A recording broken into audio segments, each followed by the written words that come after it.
You know that feeling when you watch a horror movie and it absolutely terrifies you, but then your friend watches the same one and barely even flinches? Well, there's a reason for that. Horror isn't just one thing, it's this huge spectrum of fear. So let's dive in and really break down what makes us scream. Okay, so let me ask you something right off the bat. What truly scares you?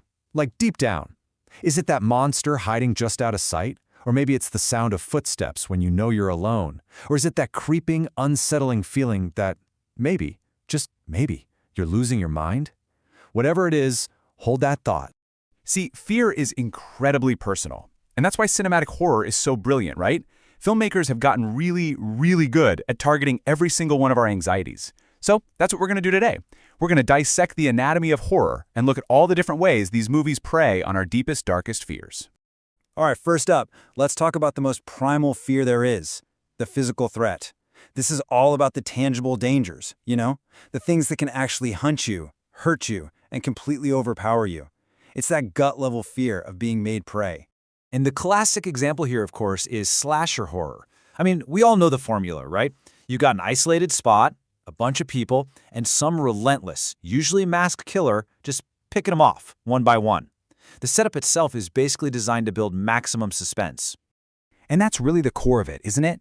It's not even just about the jump scares or the violence. It's the psychological torture of being hunted. You know something bad is going to happen. You just have no idea when. And that constant grinding tension, that's what makes it so terrifyingly effective. Okay, so let's move on to a different kind of physical threat, monster horror. Now, we're talking about creatures that just completely defy our understanding of the natural world. But here's the thing. The monster is almost always a symbol for something deeper, right? It could be our anxieties about science going too far, like with Frankenstein, or maybe the awesome, scary power of nature, like with Godzilla. Yeah, that's what it all boils down to.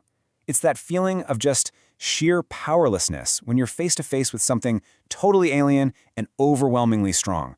It really taps into that ancient, deep-seated fear of suddenly finding yourself at the bottom of the food chain.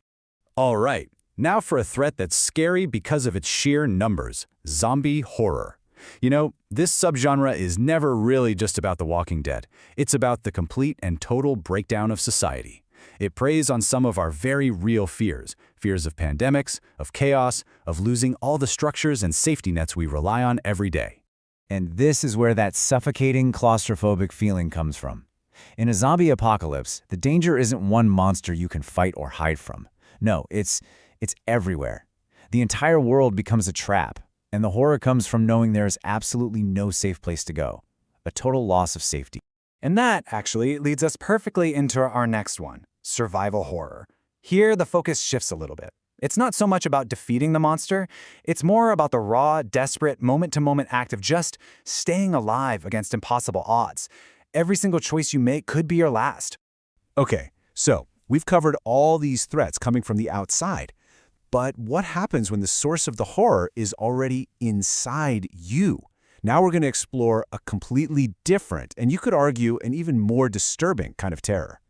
This is the world of psychological horror. It pretty much trades jump scares for a slow-burning, creeping dread. It doesn't need a monster hiding in the closet because the real monster is in the protagonist's own mind. The horror builds through atmosphere, just slowly, until you start questioning everything, what's real and what's just delusion. And that is truly terrifying, because our own mind is the one thing, the only thing we feel like we should be able to trust, right? So when that starts to go, what do you have left? This subgenre basically tells us that the most dangerous place you can possibly be trapped is inside your own head.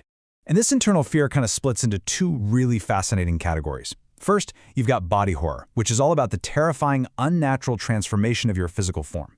Then there's possession horror, where some outside entity hijacks your identity. So the core question is, what's scarier, losing control of your flesh or losing control of your very soul? Either way, it's a deeply personal violation.